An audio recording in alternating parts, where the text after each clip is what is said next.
Scorpio গাড়ির ধাক্কায় lorry চালকের মৃত্যুকে কেন্দ্র করে দশমীর সকালে উত্তেজনা মেহেরপুরে।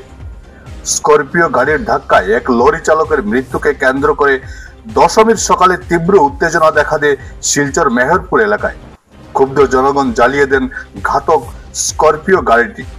ঘটনাকে কেন্দ্র করে তীব্র উত্তেজনা দেখা দেয় এলাকায়। পরে পুলিশ এসে পরিস্থিতি সামাল দেয়। মৃত লরি চালকের নাম সুশীল দাস, তার বাড়ি কাছাড়ের শিলডুবি এলাকায়।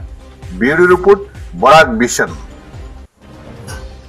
এই মেহেরপুরত পুৱা এটা দুৰ্ঘটনা হৈছে, এটা এক্সিডেণ্ট হৈছে। এই এক্সিডেণ্টত এজন ব্যক্তিৰ ইয়াতে স্থলীতে তেওঁৰ মৃত্যু হ'ল। গতিকে বহুতো লোক ইয়াত আহি পেলাই একত্ৰিত হ'ল। একত্ৰিত হোৱাৰ পিছত তেওঁলোকৰ কিছুমান দাবী আছিলে আৰু তেওঁলোকৰ ৰোড ব্লক কৰিছিলে। এই কথা আজি আহি তেওঁলোকৰ লগত সকলোৰ লগত কথা বতৰা পাতিলোঁ। পাতি এতিয়া আমি ৰাস্তা সম্পূৰ্ণ মুকলি কৰি দিছোঁ আৰু যিজন ভিক্টিম আছিলে মৃত ব্যক্তিজনক ইতিমধ্যে আমি মেডিকেল কলেজলৈ প্ৰেৰণ কৰিছোঁ। আৰু তেওঁলোকে কেইজনমান দুষ্কৃতিকাৰী লোকে ইয়াত এখন গাড়ী জ্বলাই দিছিলে। লগে লগে আমি ফায়াৰ ছাৰ্ভিচৰ গাড়ী আহি এইটো আমি জুইটো নুমাই দিছোঁ আৰু বাকী গোটেই ঘটনাটো আমি সবিশেষ এতিয়া অনুসন্ধান কৰি আছোঁ।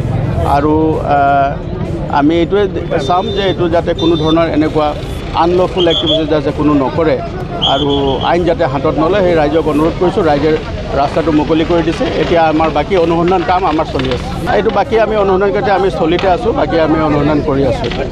গাড়ীটো এইটো আমি এটা স্কৰপিঅ' গাড়ী আছিলে। বাকীখিনি আমি অনুসন্ধান কৰি আছোঁ। বহুত ভিৰ আছে। এতিয়া ভিৰৰ কাৰণে আমি সকলো মানুহবিলাকক আমি তেওঁলোকৰ নিজৰ নিজৰ ঠাইত যাবলৈ তেওঁলোকক আমি অনুৰোধ কৰিছোঁ।